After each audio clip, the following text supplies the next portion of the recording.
So I haven't talked about the Pixel 8a in a while, and I figured I would go ahead and do that in today's video. So welcome back. Glad to have you guys here. And you know what really can help me out, and it doesn't cost you anything, is just hitting that thumbs up button. I would appreciate it for sure. But anyways, guys, I want to tell you guys something about this phone and a little bit of a different context. You see, past videos that I've done about the Pixel 8a and just in generally about, Google Pixel devices, it's always been like, camera, processor chip and whatnot. And I'm sure some of you guys pretty much know what's in there. If not, I'll put it in the description. You guys can check what the specs are for the Pixel 8a. But I think one of the things that I want to tell you guys is, the level of annoyance the Pixel 8a brings or doesn't bring. And shockingly enough, it doesn't annoy me at all. The Pixel 8a has been a pretty solid phone.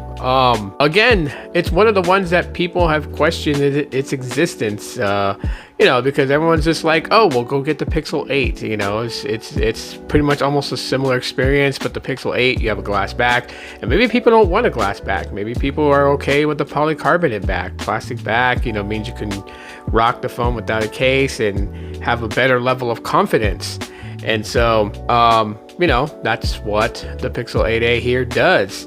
It doesn't need to have all this other weirdness to it or whatnot. It's totally fine. Totally a good phone, in my opinion. And it does the job. There's not a lot about it that annoys me. When using social media apps, just fine. There's no bugginess to it. I'm not finding that there's just specific things wrong with using, like if I use Instagram on here, it would be the same experience if I used it on the Pixel 10 or other devices. I'm not finding anything that is alarming specifically to the Pixel 8a. And, that's a good thing because you can find these things pretty cheap. I've seen them online right now, secondhand used. They're roughly going about $160 to $175 is what I see them go for. Brand new, still sealed in the box, I'm seeing them go for $200. So, kind of teetering there in what I would pay for this phone, honestly. You do only have two cameras to work with, the main sensor and an ultra wide. And then on the front, you have one sensor to work with, the selfie camera. And they're gonna do pretty good at taking photos. I've said that before about it, and that statement still remains to be true today. You can take some really good photos with it, and that's a plus side, because that's what people do. They post their thoughts and they take a photo and share on social media. That's the whole thing of social media today. One thing I was very pleased with the Pixel 8a is the audio that comes off of this phone. The speaker on the bottom and the top firing speaker do a great job in basically allowing you to hear the content that you're listening to, whether you're watching video or if you are listening to music from your favorite music app. It's nice and loud. It doesn't sound crackly or anything like that. So yeah, kudos on it being like a very small opening at the bottom and not sounding like a squawk box.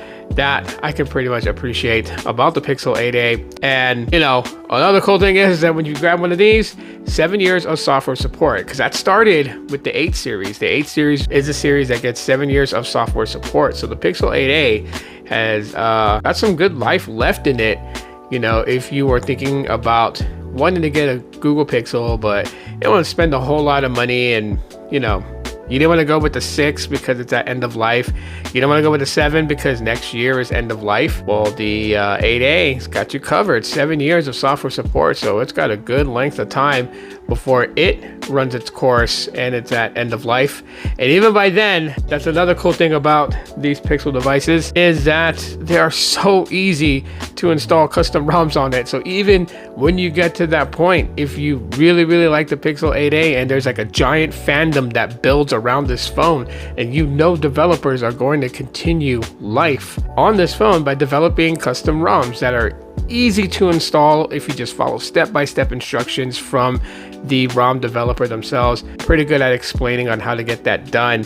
And so yeah, unless it's a Verizon model, if it's a Verizon model, you're not going anywhere beyond its final software update, as Verizon demands that all the smartphones that they get from the likes of Samsung and Pixel and Motorola and whoever else, that the bootloader is locked, and that's one of the things you need unlocked in order to install a custom ROM, or even just to run, like, you know, say the version of Android you want to try on the Pixel 8a is not coming to the Pixel 8a, but you can still like do like an install of a GSI just to kind of like test it out on the phone and play around with it. But the moment you reboot, you're gonna go right back to your original software that's on there. So yes, you can do that, and I wouldn't recommend it because, I mean, you know, once you reboot the phone, you're gonna lose that install. But yeah, so bad on Verizon. But you know, for the most part, here are just the things that stand out for me with the Pixel 8a. Number one, this thing is compact. It's nice in the hand.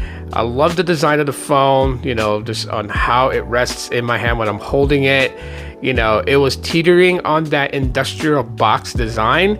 So this is like one of the ones I would compare to like the Galaxy S23 and how the side rails of the Galaxy S23 is.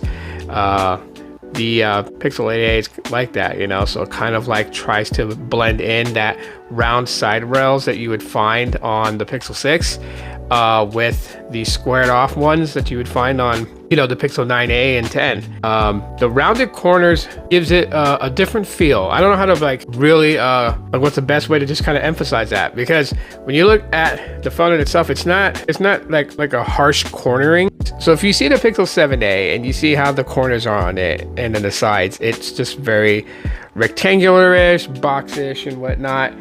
And then you look at the Pixel 8a and it's like very rounded and kind of just soft looking, if that makes any sense.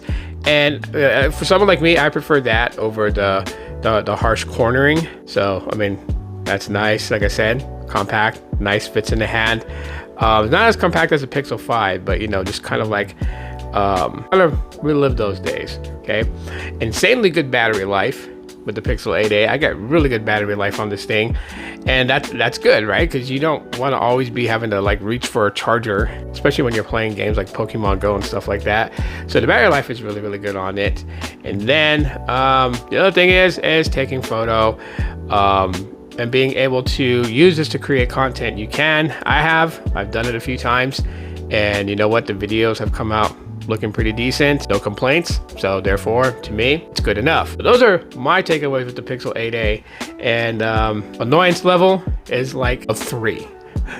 So yeah, that's just my quick update on the Google Pixel 8a. If you guys have any other questions, comments, concerns, drop them in the comment section. I'll answer them in there. Thanks for checking out today's video, and I'll see you guys later.